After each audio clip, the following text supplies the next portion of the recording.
Ustaz, kenapa Allah menguji seorang hamba? Apa tak tahu Allah dia beriman atau tidak? Allah Maha tahu. Lalu kenapa diujinya? Allah mau kasih tahu si hamba itu dia layak tidak disebut beriman. Allah menguji apakah karena Allah tak tahu? Allah Maha tahu. Wa na'lamu ma tuwaswisu bihi nafsuh. Apa yang berbisik-bisik dalam hatinya kami tahu. Lalu kenapa dia uji? Nampaknya Allah tak tahu saya ini beriman apa tidak, makanya dia uji saya. Allah Maha tahu. Wa huwal alimul khabir. Dia Maha tahu yang tersurat, yang tersirat, yang berbisik, yang terucap, dia tahu. Lalu kenapa dia uji? Dia mau ngasih tahu kamu layak apa tidak disebut orang beriman. Dia mau ngasih tahu kamu yang tiap hari mengatakan asyhadu an la ilaha illallah wa asyhadu anna muhammadar rasulullah, amantu billah, raditu billahi rabba, wa bil islami dina, wa bi muhammadin nabiyya wa rasulah, wa bil qur'ani imama. Layak tak kau ucapkan kalimat itu? Maka diujinya. Maka ketika ujian itu datang jangan terkejut, karena orang yang mengaku S2 pastilah dia diuji tesisnya. Orang yang mengaku doktor pastilah diuji disertasinya. Kalau ada mengaku doktor tapi belum menulis disertasi, berarti palsu. Kalau ada mengaku layak menjabati suatu tempat tapi belum teruji, berarti palsu. Yang palsu tak layak untuk menerima hadiah. Bapak Ibu yang dimuliakan Allah Subhanahu wa taala, maka ketika ujian itu datang, pada hari silih berganti itulah datang ujian. Wala nabluwannakum bisyai'im minal khauf. Kami uji dia dengan takut. Ujian yang pertama khauf, takut. Yang kaya takut miskin, yang senang takut susah, yang sayang pada anak takut anak mati, yang sayang pada ayah takut, yang punya istri takut istrinya meninggal, yang punya suami takut suaminya mendahului dia. Takut. Apakah takut itu bisa membuat orang menjadi kafir? Ya, saking takutnya miskin menghalalkan segala cara yang mestinya bukan hak milik dia, dipindah alih nama, menyogok riswah, memakan dengan cara batil. Mengapa orang menjadi menghalalkan segala cara? Yang pertama karena takut. Betapa rasa takut kalau sudah menguasai orang, dia bisa membuat orang menghalalkan segala cara. Seorang istri terlalu takut kehilangan suami, bisa jadi dia menjadikan cara-cara yang tidak disyariatkan Allah.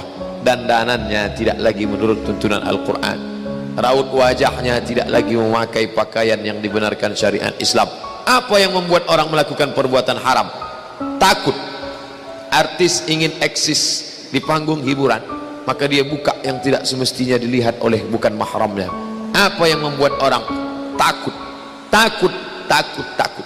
Walanabluwannakum bisyai'im minal khauf. Kami uji kalian dengan rasa takut. Walju', lapar. Lapar, di mana letak lapar? Perut. Berapa panjang perut? Sejengkal. Gara-gara perut yang sejengkal orang menghalalkan segala cara. Sejengkal perut, sejengkal di atas pusar, sejengkal di bawah pusar. Nafsu perut, nafsu syahwat. Kedua-dua nafsu ini membuat orang menjadi menghalalkan segala cara haram. Mati, sakit, takut mati, takut sakit, takut susah, takut melarat. Wathamarat, takut buah-buahan hilang, takut paceklik, takut kemarau panjang, sampai-sampai meminta kepada setan, sampai-sampai memandikan kucing, sampai-sampai membuat sajen. Gara-gara apa itu semua? Takut, takut, takut. Wabasyiris sabirin, berikanlah kabar gembira kepada orang-orang yang sabar. Siapa itu? Alladzina idza asabathum musibah, orang-orang yang ketika dia ditimpakan ujian itu, apa kata mereka? Qalu, mereka berkata, inna lillah wa inna ilaihi raji'un. Jangankan harta kami, jangankan anak kami, jangankan suami kami, jangankan rumah kami, jangankan jabatan kami, inna lillah, diri kami ini pun milik Allah, bukan punya kami. Kalau dia yang punya, apa salahnya dia ambil? Maka ketika harta diambil, salah satu yang membuat manusia kehilangan ketika dia merasa memiliki. Ini punya saya, ini milik saya. Kalau orang sudah terlampau memiliki, maka ketika hilang muncul kekecewaan, salah sangka.